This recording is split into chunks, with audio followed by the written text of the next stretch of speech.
Bueno, buenas tardes. Estoy un poco impactado por lo de Irigoyen. Tengo que presentarles a José Zoilo. Este es un tipo muy peculiar. Es un tipo de Tenerife. Y en realidad le gustan los alanos. ¿Ustedes se pueden imaginar a un tipo de Tenerife que le gusten los alanos? Es casi un imposible metafísico. Tampoco tengo idea de que llegara ningún normando a Tenerife. Sin embargo, a José Zoilo le gustan los alanos y los vikingos. Lo que me ha llevado a comprender que un novelista escribe de lo que le da la gana. Porque lo lógico es que tú hubieras escrito de guanches. Pues no, señor, al tipo le da por los alanos. Nunca entenderé cómo demonios José Zoilo supo que había alanos. Pero ha creado un personaje absolutamente fascinante. Esto significa que cualquier ser humano puede imaginar lo que le dé la gana, recrearlo mejor que cualquiera de los suyos y hacernos soñar con los alanos. Porque si un tío de Tenerife puede imaginar a Atax asaltando en las batallas, yo me puedo imaginar cualquier cosa en Tenerife. Lo siento. Ha habido dos novelas fascinantes en los últimos años. Todo el mundo dice ahora, qué buenísimo eres, tal, no sé qué. Yo sí sé que hay dos novelas fascinantes. Una primera es El alano. Y además puedo decir con orgullo que yo la descubrí. Él la había escrito, pero yo la descubrí. Llegó a mis manos porque éramos el jurado del premio de novela histórica de escritores con la historia. Yo empecé a leer Alano. Yo soy un tipo muy difícil si a las 15 páginas, tengo poco tiempo, si a las 15 páginas de una novela no me gusta, la tiro. La tiro. Escribe un montón de gente, muchísimas novelas, y por tanto no tienes tiempo a leerlas, así que si a las 15 páginas no te interesa, la tiras. Paco Umbral las tiraba a la piscina. Sí, cuando llegaba el verano decía, hay que vaciar la piscina y va a haber ahí, al final del fondo de la piscina, una cantidad de novelas de vosotros que ¿para qué? Porque algunas de las que tiraban eran nuestras novelas. Espero que no tirara ninguna mía, porque... O sí. El alano fue una novela fascinante, una novela que cambió muchas cosas, de un escritor absolutamente desconocido. Yo se lo dijo a Juan Eslava Galán, Juan Eslava se lo dijo a Isabel Almudena, y unanimidad. Y hemos creado un monstruo, pa' bien. La novela iba aparejada con otras dos que le hizo la editorial sacarlas y tal, y siempre cuando hay una novela de tal potencia como El alano, uno tiene miedo del autor, porque luego suele haber un bache fuerte. Él había hecho otras dos más. La segunda es buena, la tercera es mejor que la segunda, pero no llega a la primera, yo es que soy así de claro. Y tenía miedo porque un novelista de la potencia de un tipo de Tenerife que escribía de alanos y de vándalos, es que daba miedo. Se me quitó todo cuando he leído la última, Los de Mano, que no contento con meterse con los alanos, se ha metido con los normandos, vikingos, los hombres del norte. De hecho, creo que es mejor que el alano. He llegado a la conclusión esa. Pues el alano es como un borbotón, ahí, pero creo que la gran novela tuya hasta el momento es Los de Mano. Estamos delante de un escritor. Puede escribir lo que quiera. Tiene un problema. Ha hecho 5 novelas en muy poco tiempo. De ellas 2 son excelentes y las otras buenas. Va a tener el listón altísimo cuando no se conocía nada suyo. Yo no tengo ninguna duda de que cualquier día este mamón escribiera una novela sobre América y me enmendará la plana, y será lo último que haga. Estoy hablando de uno de los mejores novelistas que creo que ha amanecido en España. Me preocupa que le estén dando demasiados premios. No me gusta, pero no me gusta porque le den premios, sino porque creo que puede ser uno de los grandes de la literatura española. Y como saben que yo no me callo nunca y analizo, hay una cosa que no me gusta: el baboseo entre novelistas. José, no. Eres demasiado bueno. Eres un autor que puede ser uno de los grandes. Has hecho El Álano, has hecho Lord de Mano, y espero que hagas alguna que me deje a la altura del betún en América. Pero no digáis nunca, ¡ay, qué bueno eres! Porque entre novelistas, como poco se te puede decir lo que te digo yo. No me jodas y hagas una novela mejor que la mía.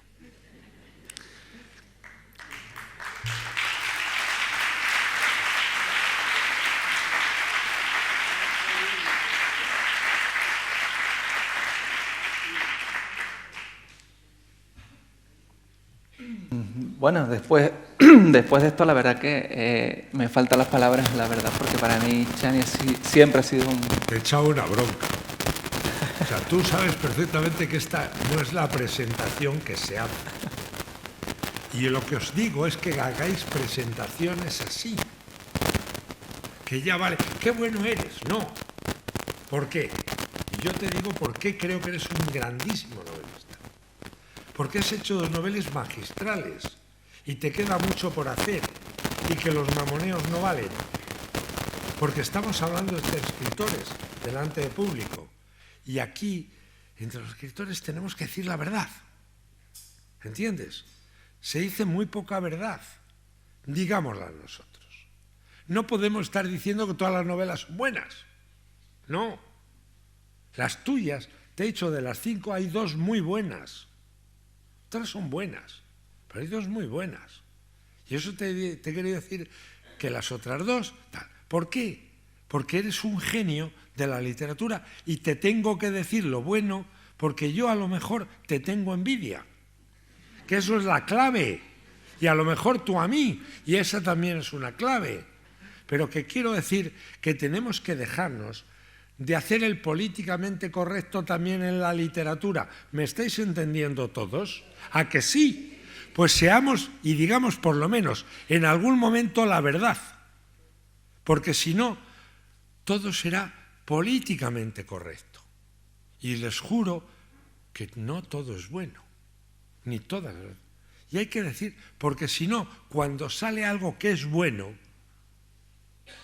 como esas 2 novelas, pues entonces, si todos decimos que todo es maravilloso, ¿qué es lo que está pasando en las redes? ¿Se fijan que en las redes todos somos felices? Claro. ¿O es que todos somos idiotas? Yo no puedo presentar a Zoilo diciendo, ¡ay, qué maravilloso eres! Porque no me sale. Le tengo que decir que hay una novela fantástica, 2 que son buenas, y te he dicho, tú sabes que la segunda remontas en la tercera, reconozco que la cuarta no la he leído, te has fijado, y hace una 5ª novela que es de puta madre. Y te digo una cosa, controla los tiempos, porque tú tienes unas 20 novelas que escribir. Y yo te tengo que envidiar por lo menos en 17. Muchas gracias.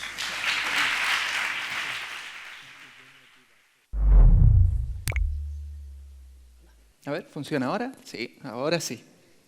Ahora sí. Pues nada, después de esta presentación, de la que estoy encantado y orgullosísimo, como no podía ser de otra manera, yo también quiero darle las gracias a todos ustedes por llenar este auditorio, a las diferentes instituciones que han organizado este evento, en especial a la Asociación de Novela Histórica de Linares, a mi amigo David, que ha hecho un trabajo fantástico, a Fernando, a Luis, a Jorge, a Juan, a Natalio, a todos. La verdad que es para sentirse orgullosos de lo que han conseguido en tan poco tiempo. Y mi agradecimiento también pues, por contar conmigo para hablar de esta mi última novela del año 2021 y hablar un poquito, pues poner una nota de color de vikingos, que sí hay un vikingo que llegó a Canarias, que es Juan de Gadifer y Lasalle, que llegó a Lanzarote, fue mercenario con cargo a la corona de Castilla a principios del siglo XIV.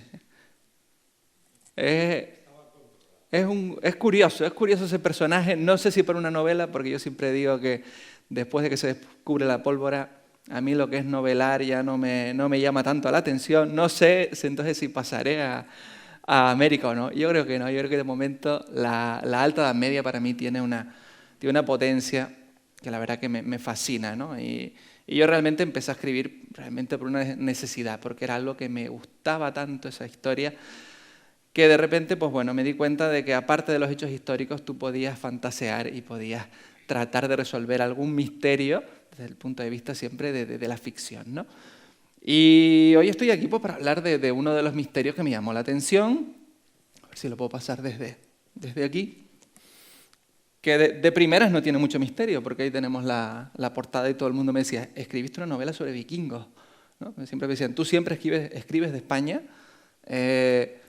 has puesto una novela de vikingos. ¿Qué has hecho, no? Bueno, vikingo es un término que realmente usamos relativamente desde hace poco tiempo, ¿no? En la novela siempre evito hablar de vikingos. Siempre hablamos bien de normandos, bien de hombres del norte. En el siglo IX y en el siglo X, en los monasterios, los monjes decían algo así como, de la furia de los hombres del norte, líbranos, Señor. Normando es simplemente Nordmani, hombre del norte en latín, ¿no? Se les llamaba de muchas maneras también. Se les llamaba simplemente paganos. Paganos porque ninguno era cristiano ni tampoco era de la religión musulmana que estaba al otro lado del Mediterráneo. Eran nórdicos que profesaban una religión que era muy similar a la de los visigodos cuando llegaron, por ejemplo, a la península ibérica en su momento, antes de convertirse al cristianismo. Tenían dioses nórdicos, en este caso, pues el panteón, Odín, Thor, Frida, todos estos dioses, ¿no? De ahí venía, por ejemplo, Boden, el Boden de los godos, que termina siendo Odín. Estos pueblos que se extienden por toda la península escandinava, permanecen desde que acabó el Imperio Romano, permanecen en sus áreas de origen, realmente sin casi interactuar con el resto de poblaciones del occidente de Europa, ¿no? Ni del occidente ni del oriente. Son pueblos que permanecen allí durante muchísimo tiempo, hasta que a finales del siglo VIII, en el año 793, está datada la primera incursión de saqueo de estos pueblos vikingos, ¿no? Hay muchas teorías, como en todo, de por qué en el año 793 de repente salen del frío norte y llegan a lugares donde se registraba en pergaminos que habían aparecido, ¿no? Y por qué no antes, ¿no? Hay múltiples teorías. Un momento de expansión demográfica porque empiezan a conocer una agricultura más intensiva. Lo cierto es que en el año 793 llegan a uno de los países más cercanos que tienen, a la actual Inglaterra, ¿no? Llegan a la isla de Lindisfarne, que es un monasterio que en ese momento nunca había visto a los hombres del norte que lo que hacen es saquear el monasterio, llevarse todo lo que encuentran, matar a todos los monjes y regresar a su tierra dándose cuenta que hay unos pueblos muy débiles, muy cerca, en los que pueden rapiñar todo lo que necesiten. Todo el mundo dice que los vikingos además eran unos grandes comerciantes, y es verdad, pero realmente su bien más preciado para comerciar eran los esclavos, ¿vale? Entonces eso también es necesario saberlo. El gran puerto de Haithabu en Dinamarca es el gran mercado de esclavos del norte de Europa, donde se vende todo tipo de personas, desde cristianos, musulmanes, subsaharianos también en algún momento, todos se venden en Haithabu, ¿no? Y bueno, estos vikingos, una vez empiezan a descubrir lo que es la costa de Inglaterra, piensen que los barcos vikingos, que en este entonces los drácar que conocemos, los drácar realmente son solo los barcos de guerra, luego hay otros tipos de barcos, ¿no? que se llaman de otra manera. Estos drácar podían tardar tan solo 4 o 5 días en llegar desde Noruega hasta Inglaterra. Eran unos barcos que tenían una tecnología naval en ese entonces que tenía muy poca gente. ¿Por qué? Porque no les hacía falta pasar la noche al abrigo de la costa. Eran barcos que, utilizando las estrellas, podían navegar durante la noche, 4 noches hasta plantarse en Reino Unido, en el actual Reino Unido, por sorpresa, y saquear aquel sitio donde pararan, ¿no? Claro, después de Inglaterra tocó Irlanda, la Erin celta de la época, Irlanda donde ni siquiera habían llegado los romanos, el resto, por todos lados habían estado los romanos. Irlanda ni siquiera habían llegado los romanos. Llegaron a un reino franco después de Carlomagno, envuelto en luchas intestinas. Los hijos de Carlomagno terminan dividiendo el imperio y matándose entre ellos. Ellos aprovechan esto y empiezan a rapiñar todo lo que es la costa franca. Yo sabía eso, no era algo que me gustara mucho, los vikingos, bueno, estaban bien, era una época bastante, podríamos decir, divertida para quien vivía en la península escandinava, no en el resto del occidente europeo. Pero un día yo estaba de viaje y en realidad me fui a ver Mont Saint-Michel, me fui a Bretaña y estaba viendo aquello, me estaba encantando y de repente encontré, sin saberlo, al ladito de Mont Saint-Michel hay un pueblito que se llama Saint-Suliac. Saint-Suliac tenía una leyenda que me llamaba a mí mucho la atención, porque a mí me gusta mucho la época tardorromana. Tenía una leyenda sobre el rey Arturo, porque es que los bretones dicen que el rey Arturo es bretón, dicen que no es inglés, sino que es de ellos, ¿no? El bosque de Broceliande, Merlín, ellos, bueno, hablan que es más de ellos que de Inglaterra, ¿no? Pues yo me fui a Saint-Suliac a buscar esta leyenda del rey Arturo. Y realmente la leyenda del rey Arturo no era nada del otro mundo, era una pequeña iglesia de Saint-Suliac, del santo, que se suponía que había acabado con un gusano místico en el siglo VI y que había contado con la ayuda de Arturo. La iglesia no tenía nada del otro mundo, pero encontramos un campamento vikingo. Un campamento vikingo que se puede ver en la foto de la derecha, que solo queda a la vista cuando la marea se retrae. Claro, esta zona de Bretaña es una zona de mareas muy intensas que se retraen mucho y luego suben mucho de nivel, ¿no? Tuvimos la suerte de que ese día conseguimos que el campamento quedara a la vista. Bueno, los vikingos no me disgustaban, pero tampoco había pensado yo hasta ese momento en hacer una novela de ellos, ¿no? Pero dije, bueno, vamos a ver si algún día los vikingos me pueden interesar. Empecé a investigar y me di cuenta que después de Inglaterra, después de Irlanda, Islandia, Groenlandia, incluso puede que Terranova, en algún momento ellos llegan a la península ibérica. Mucha gente me dice, ¿pero cómo has puesto vikingos en la península ibérica? Pues realmente los vikingos en el siglo IX, en el siglo X y en el siglo XI se acercaron en diferentes ocasiones a la península ibérica. Las 2 primeras incursiones fueron en el siglo IX y ellas están dentro de esta novela, ¿no? No lo pasaron muy bien porque tardaron 100 años en volver. En el 960 llegaron la segunda vez y luego ya pasaron ya al año 1015. Bueno, esta mañana estábamos hablando en la biblioteca de cómo cada uno sabía cuándo había una novela, cuándo no había una novela, ¿no? Yo lo que decía era que hay un interruptor, por lo menos en mi caso, que hay que accionar. Si ese interruptor no se acciona, yo no escribo la novela, ¿no? Y cuando yo empecé a mirar todo lo que había con respecto a los vikingos, todo lo que había con respecto a esa península ibérica del siglo IX, me di cuenta que había cosas que a mí me gustan mucho. A mí me gustan mucho los choques de cultura, a mí me encanta. A mí me encanta poner un personaje como un alano en una Hispania tardorromana decadente donde el imperio a cada paso que das desaparece, ¿no? Un alano que había nacido a 2.500 kilómetros en el Cáucaso y termina llegando a la península ibérica, ¿no? Pues en este caso, claro, en este caso los vikingos también me interesaba. Me interesaba un personaje que ni era cristiano, ni era musulmán, ni sabía latín, ni sabía nada, y vivía en el lejano norte y podía llegar a territorio, podríamos decirlo nosotros por así, civilizado, ¿no?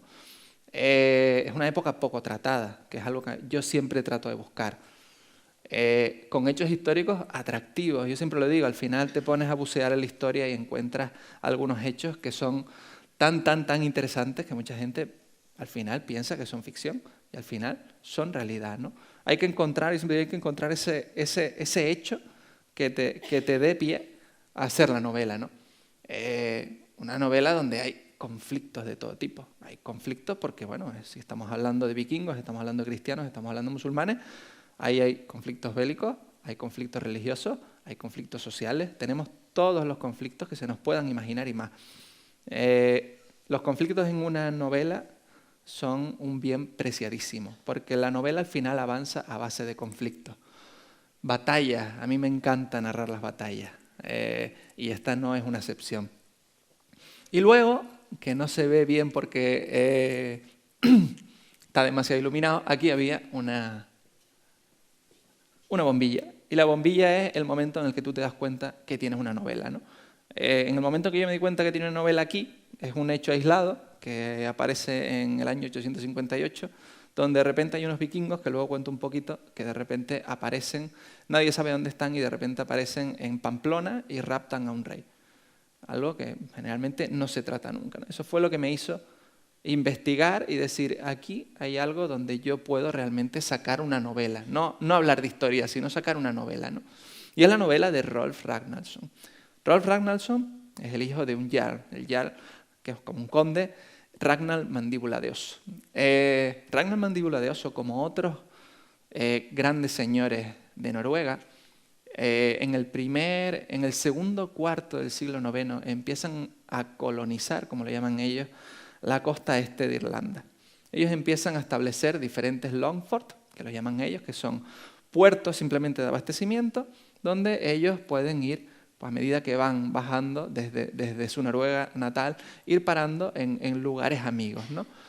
Esta Irlanda que ni siquiera había sido en su momento propiedad de Roma, es entonces la Erin celta, los celtas totalmente cristianizados. Unos celtas que luchan durante más de 2 siglos para expulsar a estos salvajes hombres del norte que se asientan en su isla, ¿no? Y aquí es una pequeña cita de la novela donde dice Rolf, así que año tras año se reunía con otros jarls noruegos bajo el mando de un caudillo llamado Thorgils. Pasaban de largo de la vieja isla romana que los grandes señores daneses habían convertido en su terruño de Solá y continuaban hasta otra cercana, a la que los nuestros habían comenzado a llamar Erin. Noruegos, daneses, suecos no eran un reino en ese entonces, eran grandes señores, cada uno a su libre albedrío, salvo Dinamarca, que ya tenía algo similar a un rey, ¿no? Entre todos ellos, ¿quiénes eran los más fuertes? Eran los daneses. Los daneses son los que van hacia Inglaterra, donde están los reinos sajones, y los noruegos, que son menos numerosos, empiezan a colonizar Irlanda. Y entonces nuestro Rolf Ragnarsson, que nace en Noruega, termina sentándose en el poblado de Beisafjord. Beisafjord es el Wexford actual. Es una de las pocas ciudades irlandesas. Todo lo que estoy poniendo son fotos de cuando yo he ido a hacer la documentación, que esta mañana lo estábamos hablando también, que al final siempre es muy interesante porque siempre te abre la mente a algunas cosillas, ¿no? Beisafjord está en la costa este de Irlanda y es un pequeño asentamiento que en ese entonces podía tener 200, 300 habitantes, no más. Cuando me puse a investigar para hablar de vikingos y hacer una novela de vikingos, pues claro, yo generalmente tardo 1 año en documentarme para hacer las novelas y luego ya a la hora de escribir, pues ya puede tardar 6 meses, 9 meses, según lo que sea, ¿no? Pero primero tienes que hacer el trabajo de documentación muy bien, porque aunque sea ficción y aunque tú luego puedas tener algunos juegos dentro de la trama, todo lo que es el escenario, todo lo que es lo que tú reflejas, tiene que ser lo más fiel posible a la realidad, ¿no? tú tienes que poner cómo vestían los hombres del norte, cómo guerreaban los hombres del norte. Bueno, los hombres del norte, los más poderosos, los hijos de los jarl, los grandes señores, tenían cotas de malla como la que vemos aquí. Tenían cascos sin cuernos, que es verdad que al final muchas veces se habla, tenemos el imaginario de esos cascos con cuernos de Vicky el Vikingo. Eso, bueno, principalmente era porque los pintores románticos del siglo XIX los pusieron con cuernos, pero realmente los cuernos eran solo para beber, ¿no? Para beber hidromiel, principalmente. Tenían espadas que realmente eran unas espadas muy similares a las que tenía la caballería romana del último periodo. Las espatas son largas espadas, donde además ellos ambicionaban las espadas francas. Las espadas francas eran de un hierro y una aleación muy superior a las que ellos podían hacer en el norte. Las llamaban Ulfberht. Y las Ulfberht tenían el nombre de quien la había hecho y tenían Ulfberht. Y entonces eran los grandes señores los que podían tener estas espadas únicamente, ¿no? Uno de ellos, el padre de Rolf, que vivía ni más ni menos que en una cabaña como la que ven a la izquierda. Se los pongo porque imagínense cuando llega un vikingo que vive en una cabaña de estas, pues a la Toledo del siglo IX, ¿cómo puede ser esa impresión, ¿no? Tenemos los escudos. Los escudos eran armas tanto defensivas como ofensivas. Eso que ven ahí, el umbo era especial para golpear, ¿no? Un umbo podía romper una mandíbula en nada, ¿no? Estos hombres del norte en la batalla también tenían gente que iba vestida totalmente desnuda, que eran los grandes guerreros sagrados, que eran el peligro y el terror que aterrorizaban allí por donde pasaban. Los berserker, que pueden que les suenen, los Ulfhedin, que eso no le va a sonar a nadie, y los Svilfinking, que eso a mí no me sonaba ni a mí, de primera, ¿vale? Estamos hablando de guerreros oso, guerreros lobo y guerreros jabalí. Estos eran guerreros sagrados, no sabemos muy bien si bebían alguna poción a base de setas alucinógenas, no tenemos muy claro cómo es, pero realmente eran hombres que se lanzaban a la batalla sin temor y sin armas muchas veces, simplemente imbuidos de esa fe inquebrantable y esas ganas de romper los muros enemigos y ser recordados para la eternidad por ser los primeros, ¿no? Aquí tenemos los barcos, el drácar. ¿Por qué era tan especial un drácar? Un drácar era muy especial porque tenía una quilla muy poco profunda. Eso hacía que pudiera surcar y atravesar los ríos de una manera que ninguna embarcación podía hacer en ese entonces. Eran muy ágiles y además también eran muy poco pesadas.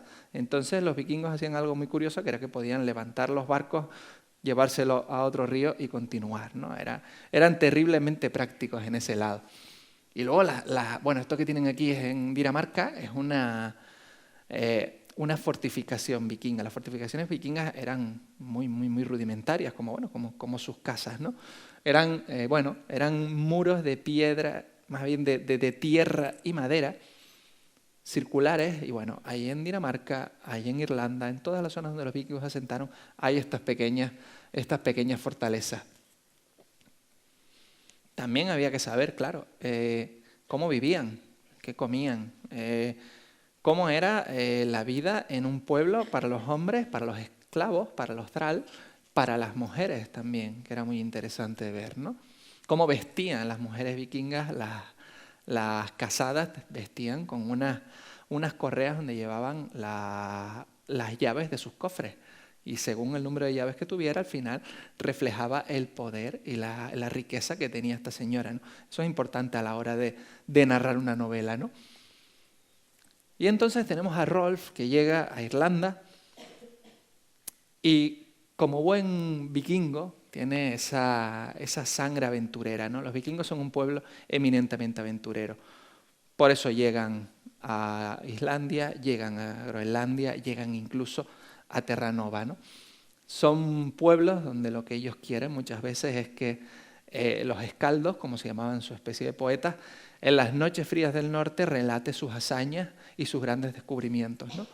Pues Rolf, como otros tantos vikingos en el siglo IX, henchidos ya de gloria de haber arrasado la Inglaterra sajona, la Irlanda celta y la actual Francia franca, empiezan a escuchar que hay algún país, algún territorio en la parte sur donde no ha ido ningún hombre, que tiene riqueza sin cuento. Riqueza sin cuento con gente además que habla idiomas que nunca han escuchado y algunos que tienen la tez de un color tan oscuro que pueden ser elfos negros, que es como ellos los llaman, ¿no? Claro, imagínense un pueblo aventurero, cuando empieza a escuchar esto, pues lógicamente se vienen todos arriba, se unen y empiezan a venir hacia el sur, ¿no? Y Rolf es uno de ellos, es uno de estos vikingos que en el año 844 se reúnen en la isla de Noirmoutier, en la Bretaña francesa, y vienen hacia la península ibérica. Una península ibérica que ellos desconocían por completo. Los vikingos, los hombres del norte, hacían una cosa. Ellos tenían comerciantes y tenían guerreros. Los comerciantes iban primero, se enteraban un poco de las cosas, le contaban a los otros y luego los otros llegaban y saqueaban lo que encontraban, ¿no? Esta península ibérica del siglo IX no era lo que ellos podían esperarse, claro. Ellos venían de arrasar media Europa sin tener ningún tipo de problema. Cuando llegan a la península ibérica, esto es un poquito lo que se encuentran, ¿no? Esto es un poquito antes, es el tiempo de Alfonso II el Casto, ¿vale? El rey anterior a Ramiro I, año 844, que es cuando Ramiro se ve frente a estos vikingos. Pero tenemos aquí, pues bueno, esto era la península ibérica, un reino de Asturias que como podía intentaba llegar a la frontera del Duero, intentaba mantener esa frontera del Duero con grandísimos problemas, donde además tenía problemas intestinos, que ahora les contaré, un gran emirato de Córdoba, que ven que es la mayor parte de la península, hay un incipiente reino de Pamplona, en este entonces es cuando empieza el reino de Pamplona, con la dinastía de los Aristas, y la marca hispánica que todavía en ese entonces empezaba a ser, ya dejaba de ser pues este territorio franco que habían puesto un poco de zona de tampón entre ellos y Al-Ándalus, ¿no? Y el Emirato de Córdoba, que tenía tres grandes, que lo estaba contando Chani ayer, tenía tres grandes marcas, tres grandes zonas defensivas. La marca superior con Zaragoza, la marca media con Toledo, y la marca inferior, que si nos damos cuenta al final todo depende de la orografía, todo es la cuenca del Tajo y la cuenca del Ebro, la marca inferior que ahí sería Mérida, Badajoz. Primero es Mérida y luego es Badajoz. Claro, cuando llegan Rolf y los suyos, aunque saben que la gran riqueza está en el sur, primero paran en el norte, porque ellos son de profesión saqueadores, ¿vale? Entonces paran en el norte, paran en Galicia, empiezan a tener algunos pequeños éxitos contra algunos poblados, saquean, roban ganado, cogen esclavos, se adentran por las rías, llevados por su codicia, y le dan tiempo a que Ramiro I, rey de Asturias, tome cartas en el asunto. Ramiro es un rey muy interesante. Ramiro es un rey muy interesante además porque acababa de subir al trono. Acababa de morir Alfonso II el Casto. Como era el Casto, como su nombre dice, no tenía descendencia. Y cuando él muere, pues rey sin descendiente, problemas en el reino. Según las fuentes que leamos, hay algunas que dicen que Ramiro era el designado por Alfonso para continuar, y hay otros que dicen que era un magnate que se llamaba Nepociano. Lo cierto es que Nepociano y Ramiro empiezan a guerrear, y en Cornellana Ramiro derrota a Nepociano. Ramiro lo llamaban la vara de la justicia, además era un rey muy recto, y a Nepociano le saca los ojos y le hace la tonsura para que no pueda presentarse como rey en adelante, ¿no? Pues este Ramiro, justo después de que esto ocurra, de repente llegan los hombres del norte a los que desconocía totalmente, que nunca los habían visto, y de repente llegan a sus tierras, ¿no? Bueno, Ramiro ni corto ni perezoso, y también porque llevaba su poco tiempo de reinado, pero también toda su vida guerreando contra los musulmanes de Al-Ándalus, Ramiro y todos los hombres y mujeres de Asturias estaban preparados para lo que viniera, ¿no? Esto no lo podían saber los vikingos, porque estaban acostumbrados a que allí donde fueran, pues hacían lo que les daba la gana, ¿no?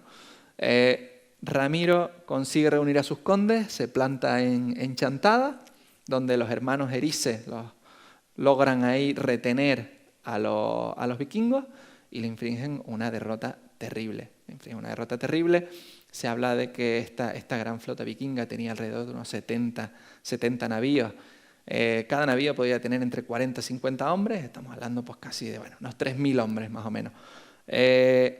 La mitad de las naves son hundidas o quemadas y la mitad de los vikingos que venían en la expedición son pasados a cuchillo o cogidos como esclavos. ¿Vale? Solo la mitad sobrevive, y la mitad sobrevive y llega al Andalus, y es esa gran incursión vikinga que termina sometiendo a sangre y fuego la Isbililla musulmana, la Sevilla, durante 40 días, ¿no? Imagínense, eran solo la mitad de los que habían ido a Asturias. Y Rolf es uno de los que, siendo derrotado, es tomado como esclavo. Rolf, que podemos pensar que el deseo de Rolf era la aventura y era conseguir riqueza para conseguir que en su pueblo de Villa Isafor él pudiera ser un digno heredero de su padre e incluso poder convertirse en el rey nórdico de Erin, ¿no? Termina convertido en un esclavo de las tropas asturianas. Y así, de esta manera, pues ve Oviedo, la Oviedo de la época, capital de aquel reino parapetado tras las montañas. Lo importante que fueron las montañas del Cantábrico para mantener al reino de Asturias a salvo durante el tiempo suficiente hasta que fue lo suficientemente grande como para coger y atravesarlas, ¿no? Estas murallas los protegían de sus ricos vecinos, aquellos cuyos tesoros Gunnar, el gran comandante de la flota, había soñado arrebatarles. Esta es la Oviedo de la época, una Oviedo muy pequeñita, era la ciudad palatina, realmente vivía muy poca gente dentro, ¿no? Casi todo eran palacios e iglesias. Aún así, para Rolf esto puede ser algo totalmente fuera de lo habitual, porque él venía de pequeños poblados de 200, 300 habitantes, hechos de madera. Vimos cómo podía ser su casa, pues imagínense lo que es ver una muralla de piedra, ¿no? Aquí tenemos la maqueta que está en Oviedo de cómo era la Oviedo de Alfonso II el Casto. Y luego tenemos una imagen de Santa María del Naranco. ¿Por qué? Porque es que Ramiro I, aparte de derrotar a Nepociano, aparte de derrotar a los vikingos, también fue el que inició la construcción de Santa María del Naranco. Justo muy poco antes de que llegaran estos nórdicos, ¿no? A mí esto me gustaba mucho porque además me da la posibilidad de hablar sobre cómo fue la construcción de Santa María del Naranco, que pudo haber sido un palacio, pudo haber sido una iglesia. Como en todo, siempre hay pues diferentes opiniones, ¿no? Y aquí tenemos la original muralla de Oviedo, ¿no? de la Oviedo del siglo IX. Claro, Ramiro fue un rey, ya les dije, interesantísimo. Ramiro fue el primero que se atrevió a pasar de la cordillera. Ramiro vio el momento donde, luego les contaré un poquito al Andaluz, estaba en un momento donde el Andaluz tenía tensiones internas. No tenía tensiones con Asturias, porque Asturias era muy pequeña, pero tenía tensiones internas entre la nobleza. Y entonces él vio el momento de coger y atravesar estas grandes montañas y hacerse con las grandes áreas de cultivo cercanas al Duero. Claro, a mayor superficie de cultivo, más alimentos, más población. Era lo que entendía Ramiro, ¿no? Y así, de esta manera, Ramiro manda a algunos de sus hombres a León, a la antigua ciudad romana de León, que en ese entonces tenía el nombre de Legione. Legione porque en época romana era legio. Aquí tenemos, esta es una parte de la novela. Estamos hablando de la muralla de León, la muralla romana para albergar a la Legio Septimogemina. Era una muralla inmensa, sobre todo para un hombre como este. Era una muralla que estaba en su momento organizada para tener un campamento de más de 5.000 hombres en su interior, ¿no? Si ya Oviedo le puede parecer el no va más, imaginemos lo que le puede parecer una ciudad como León, ¿no? Por muchas piedras que acarreábamos, cincelábamos y volvíamos a colocar, seguía existiendo una inmensa muralla por delante. Ni en varias vidas, ni contando con miles de brazos, podríamos hacerlo. Además, las partes que restaurábamos presentaban un aspecto tremendamente tosco si las comparábamos con la obra original. Observando los lienzos que se mantenían en pie, me preguntaba si quienes los habían levantado generaciones atrás serían realmente humanos, como nosotros, o quizás gigantes de las montañas, como aquel que había levantado él solo la muralla que protege a Asgard. Asgard, la fortaleza de los dioses. Meterse también en todo lo que es el panteón, la simbología nórdica, es fundamental para entender a los nórdicos. Y a la hora de reflejarlo en la novela, a mí me gusta reflejarlo con estos detalles, ¿no? Que no se note que estamos haciendo un alarde de que conocemos cuáles eran los dioses, sino en la propia vida, en el día a día, ver cómo los dioses siempre están presentes. Aquí tenemos la muralla de León, aquí tenemos la muralla romana de León. Por desgracia, Ramiro y Asturias todavía no estaban preparados para dar el gran salto de la cordillera cantábrica hacia el interior y terminan teniendo que retirarse. Imagínense lo bien que construían los romanos, que cuando vienen los musulmanes, el hijo del emir, viene Muhammad, el hijo del emir de Ramán, cuando se entera que los asturianos se apoderan de León, viene con sus tropas y sus armas de asedio. Los asturianos saben que es imposible que ellos puedan resistir, se marchan otra vez a las montañas y Muhammad intenta destruir León. Lo que quedaba de León intenta destruirlo. Lo destruye todo menos la muralla. Y eso que tenía las armas de asedio más sofisticadas de la época. Lo que construían los romanos muy difícilmente se podía destruir.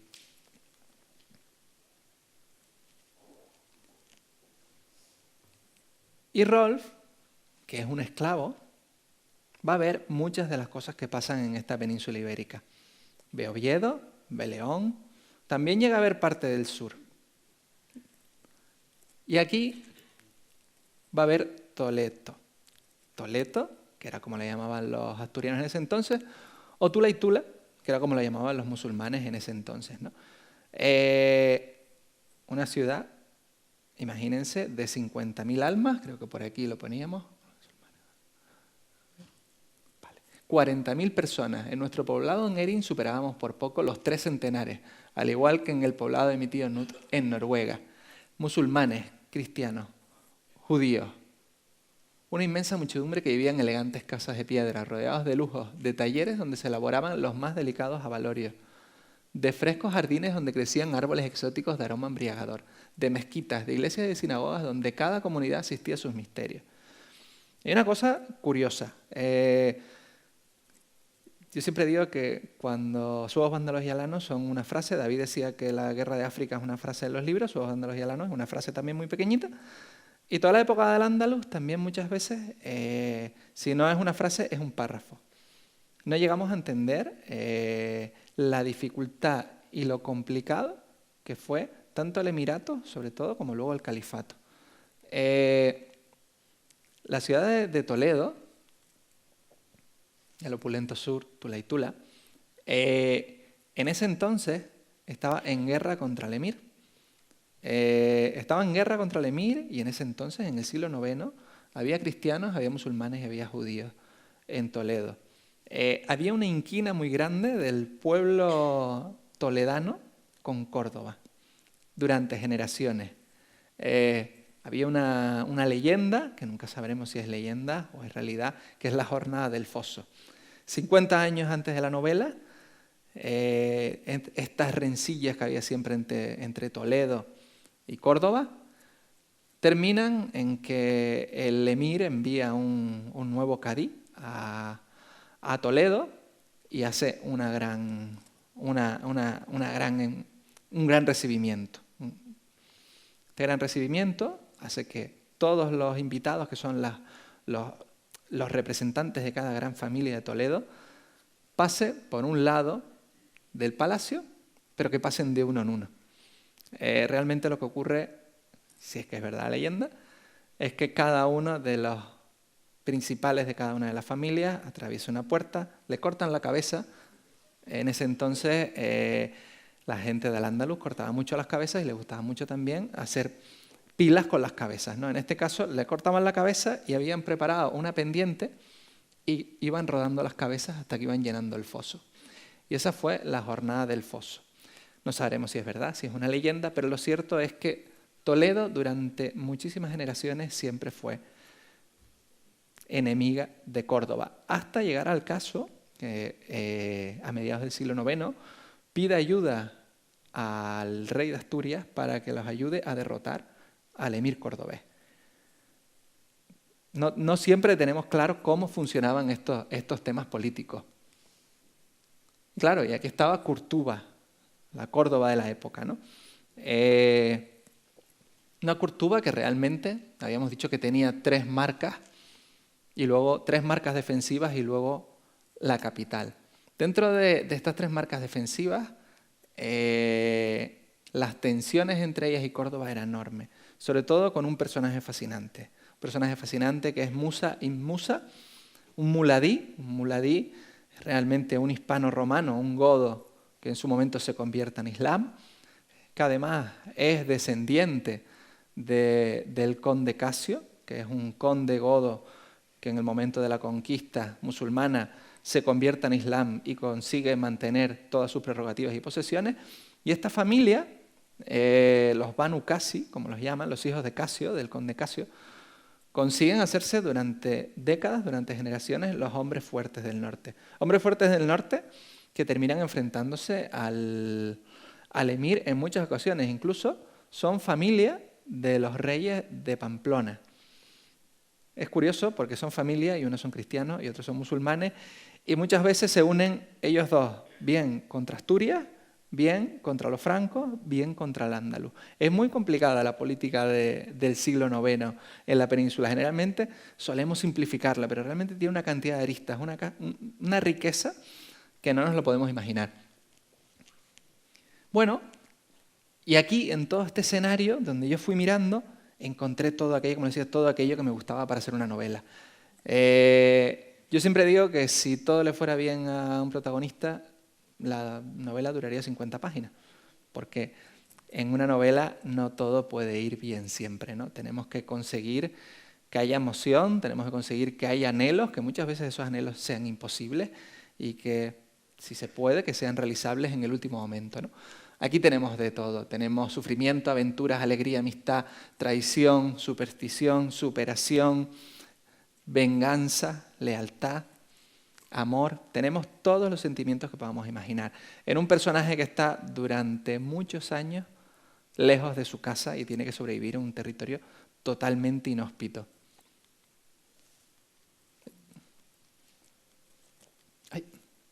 Aquí. Y aquí quería hacer un bonus, por así decirlo, que es la segunda expedición vikinga. Estábamos hablando el otro día de que no tenemos quien cuente, quien haga audiovisuales nuestras historias, ¿no? No sé si han visto la serie de Vikingos.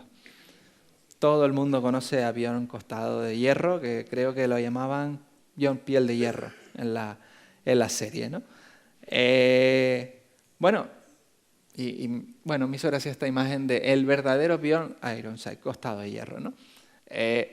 Björn es un personaje interesantísimo. Nunca sabremos si es hijo de Ragnar o no sabremos. Ragnar realmente es un personaje mítico, no se sabe muy bien, es un personaje legendario, no podemos ponerlo en una fecha clara, pero a Björn sí. Y una de las cosas por las que podemos poner a Björn como un personaje histórico es porque pasó por la península ibérica. Pasó por la península ibérica 2 veces. Björn, no sabremos si era hijo de Ragnar o no, pero Björn tenía clarísimo, era un príncipe danés y tenía clarísimo que quería ser recordado como un hombre que hiciera cosas fuera de lo común. Para hacer cosas fuera de lo común en ese entonces tenía que haber hecho cosas que nadie se atreviera. ¿Y qué fue lo que hizo Björn? Björn había escuchado que había un sitio que se llamaba Roma, donde había una persona que se llamaba el Papa, que se suponía que mandaba sobre todos los territorios donde ellos habían estado, ¿no? Y entonces Björn, ni corto ni perezoso también, dijo, pues yo me voy a buscar Roma y voy a coger y voy a saquear Roma y voy a matar al Papa, ya que estamos, ¿no? Y entonces, desde luego, toda la vida seré recordado, ¿no? Pues bueno, Björn lo primero que hizo fue llegar a la península ibérica. Björn tiene una epopeya grandiosa realmente para los vikingos, ¿no? Porque claro, cuando van hacia América no sabemos muchas de las cosas que pasaron, porque nadie registra lo que pasó, pero es que aquí sí sabemos todo lo que ha pasado, ¿no? Björn llega primero, que sale en la serie, lo primero que hace Björn es llegar a Galicia, todos llegaban a Galicia. En este entonces todavía no tenían muy claro que existía la ciudad de Santiago de Compostela. A partir del siglo siguiente ya saben que Santiago de Compostela es un lugar de culto y entonces ya ellos lo empiezan a poner dentro de su diana de objetivos, ¿no? Aquí todavía no, pero de todas formas Björn desembarca cerca de Compostela, se da cuenta que rápidamente los condes gallegos reaccionan, plantan la defensa y los vikingos, pese a lo que podamos pensar, los vikingos no eran tan arrojados como nos querían hacer ver. Los vikingos siempre se movían en barco. Un barco que tenía menos de 40 hombres era un problema, porque no podían estarlo moviendo tal y como ellos querían. Entonces cualquier vida que perdían era terrible. Entonces ellos luchaban cuando sabían que iban a ganar. Cuando veían que la cosa se ponía un poco fea, se subían en los barcos y se iban. Es lo primero que hace Björn. En este momento encuentra a los condes gallegos, se larga y baja hasta Algeciras. En Algeciras sí sale en la serie, hay unos pequeños minutos en la serie, y él saquea Algeciras. Saquea Algeciras, pero no se atreve a adentrarse en el Guadalquivir. ¿Por qué? Porque es que la de Björn es la segunda expedición. En el año 856, 858, la primera fue 844. Claro, Al-Ándalus también aprendió. Se dio cuenta de que existían unos tipos salvajes que venían del norte, que los llamaban Madju, que es adorador del fuego, porque ni siquiera eran como los cristianos, que eran politeístas. Estos realmente ya creían en cosas que ellos ni entendían, ¿no? Y el emir en ese entonces se dio cuenta de que iba a tener que empezar a montar una flota, iba a tener que montar una armada, porque era la única forma de coger y detener a estos salvajes que ascendían por los ríos. Entonces Björn se da cuenta de que ya hay una flota andalusí, saquea Algeciras y se va rápidamente. Se va rápidamente y Björn llega a Argelia. Llega a Argelia y saquea la ciudad de Nekor. Saquea la ciudad de Nekor y se hace con un montón de esclavos subsaharianos, que los llaman ellos blamen. Los blamen son los hombres azules, por el color de la piel. Después de esto, que ya le hubiera dado a Björn para ser reconocido toda la vida, porque él llevó los primeros blamen que se conocen a Haithabu y a Erin, aún así siguió. Fue a Sicilia, fue a la Costa Azul actual, estuvo por el Ródano saqueando en la Camarga, por allí, y entonces ya llegaron al último momento, dijeron, vamos a llegar a Roma. Los vikingos también eran muy listos también, porque Björn al final no llegó a Roma, llegó a una ciudad que se llamaba Luna, que es la ciudad de Luca. Pero ya llegó un momento donde el compañero de Björn, Hasten Alstling, que nunca sabremos si es el hermano, hay gente que dice que es el hermano, dijo, mira Björn, yo ya estoy cansado, estamos aquí con muchas historias, llevamos 2 años fuera de casa, nos tenemos que volver y vamos a decir que Luna es Roma. Y entonces ellos saquean la ciudad de Luna, además con un ardid que sale en la serie de vikingos, cuando toman París, Ragnar pues se mete, dice que muere, lo meten en un ataúd, lo meten en la ciudad, ¿no? Y entonces conquistan París. Bueno, eso realmente es algo que hace Hasten. Hasten simula que se convierte al cristianismo, simula su muerte y dice que su última voluntad es que entierren sus restos en suelo sagrado. Realmente, pues bueno, una vez meten a Hasten y a su pequeña escolta de honor, pues realmente lo que hacen es abrir las puertas y dejar que Luna pues quede a los pies de todos estos salvajes, ¿no? Saquean Luna y a partir de ahí llegan al norte y dicen que han saqueado Roma, ¿no? Es mucho después cuando se sabe que nunca saquearon Roma, sino saquearon la ciudad de Luna. Y a la vuelta, cuando Björn ya termina saliendo del Mediterráneo, lo primero es esquivar las naves andalusíes. Björn pierde casi la mitad de sus naves contra las naves andalusíes en el momento de huir. Pero luego lo último que hace Björn, que fue lo que a mí me abrió la mente para hacer la novela, lo último que hace Björn es que de repente se encuentra en algún momento cerca por el Cantábrico, las naves vikingas, lo que decía, eran rapidísimas, o sea, podían tardar 4 días de Noruega a Inglaterra Y de Burdeos a Santiago de Compostela tardaban menos de 2 días. Ellos recorren muy rápidamente todo lo que es la parte atlántica, terminan llegando al Cantábrico. Hay una duda ahí, que aquí está Daniel, que yo me acuerdo de preguntárselo en su momento. Nunca se sabe cuál es el río que toma Björn. Solo se sabe que Björn aparece en Pamplona, por sorpresa, destruye la ciudad y rapta al rey García. Hay 2 opciones, y por eso está Musa y Musa. 2 opciones. O bien Björn entró por el Ebro, o bien Björn entró por los ríos vascos, saltando de río a río con las naves, ¿no? Los historiadores no se ponen de acuerdo, pero para eso nosotros somos novelistas. Y siempre hay que tomar una decisión. Y yo siempre tomo la decisión que más me convence para la ficción. Si Björn hubiera cogido y hubiera entrado por el Ebro, la distancia desde el Ebro es enorme. Es enorme y además es la zona de los Banu Qasi, de Musa ibn Musa. Musa ibn Musa era pariente del rey de Pamplona. Lógicamente lo hubiera avisado, le hubiera dicho, oye, están viniendo por aquí unos salvajes. Claro, eso nunca sucede, ¿no? Entonces realmente la otra opción, la de entrar por el País Vasco, es mucho más sugestiva para mí, porque además era una zona mucho menos poblada, era una zona donde además no había esa relación con el reino de Pamplona. Como les decía, el reino de Pamplona era un reino muy particular en este entonces. Justo a partir de aquí es cuando cambia la política pamplonesa. Hasta aquí el reino de Pamplona iba muy de la mano con estos muladíes. A partir de este momento empiezan a enfriarse las relaciones y empiezan a colaborar con Asturias, ¿no? Y Björn y Hasten terminan llegando a Pamplona, saqueando, raptando a este hombre y terminan canjeándolo por 90.000 dinares de oro, que era una cantidad astronómica para la fecha, ¿no? A mí eso me llamó muchísimo la atención y toda esta epopeya de Björn me parece mucho más interesante que otras que vemos, todo el tema islandés que sale en la serie, todo el tema de Groenlandia. Tiene su juego, pero realmente el viaje que hace este hombre recorriendo medio Mediterráneo sin haber tenido ni idea nunca de lo que podía encontrarse, me parece realmente pues, para haberle sacado mucho más juego. Y por aquí yo ya voy a acabar.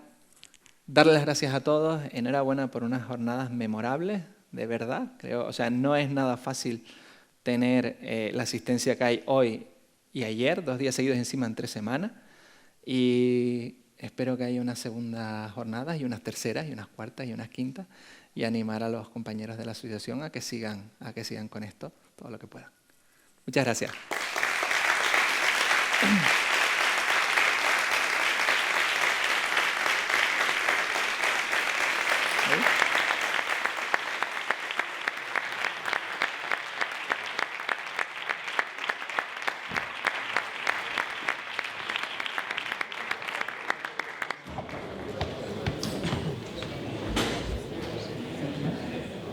Sí, enhorabuena a los 2 ponentes y muy brevemente vamos a empezar un turno de preguntas. Hay micrófonos por ambos lados y alzando la mano se les facilitará. Si ves. Levantas la mano. Yo no veo nada.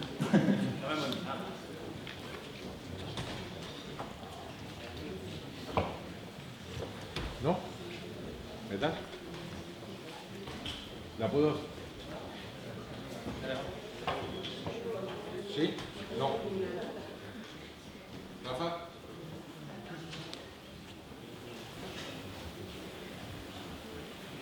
Venga, no te preocupes. Inboche. Y ahora que estoy ya un poquito más centrado. 2 preguntas. Una para José Zoilo y otra para David Gómez. Bueno, Zoilo, lo del cameo me lo has destrozado a última hora. Es cierto que metes también a Ibar sin huesos, que lo metes también a última hora en la pero dejando la influencia que ha podido tener las series, concretamente Netflix, Vikingos y Valhalla, a mí lo que me llama la atención es el servicio de tu héroe, de Ragnarsson, para ganarse su libertad con las menadas del rey Odoño I. Es decir, ¿eso es una licencia literaria tuya o realmente nos encontramos a hombres del norte, lordemanos, luchando, aunque sea como mercenarios, contra los musulmanes al servicio de las tropas cristianas? Hay Nepociano, el magnate Nepociano, cuando lucha contra Ramiro en Cornellana, tiene mercenarios normandos, tiene mercenarios lordemanos. Que haya normandos luchando contra las tropas al-Ándalus, no lo sabemos. Pero no es nada descabellado, porque en el norte era habitual encontrarlos como mercenarios. Esa fue una licencia que me permití yo dentro de la ficción. Sí es real el conde Gatón, por ejemplo, que es uno de los hombres que está con él, que no está muy claro si es hijo de Ramiro o Ramiro es su suegro, ¿no? No lo tenemos muy claro, pero él sí es un personaje histórico. Y ahora para David, y siento que los que se han ido se lo van a perder. David hizo un pequeño cameo en Fuego sobre Griven con un paisano nuestro, con el teniente Ochoa. Se quedó ahí, casi se despiden, diciendo Luis Codrán y él, tras una noche de viaje desde la estación de Linares Baeza hasta Málaga, diciendo nos veremos en Melilla. Luego al final no se vieron. Sé que estás con tu segunda novela. ¿Nos vas a regalar algunas líneas más sobre nuestro paisano Juan Ochoa? Nuestro paisano aparecerá. De hecho, aparece porque sale en un artículo que publiqué en la revista de la Asociación de Reservistas y de la Legión. Un poco cuento ahí ese encuentro que tiene después con Luis Codrán. En esta segunda no, pero bueno, esperemos que una tercera pueda salir también.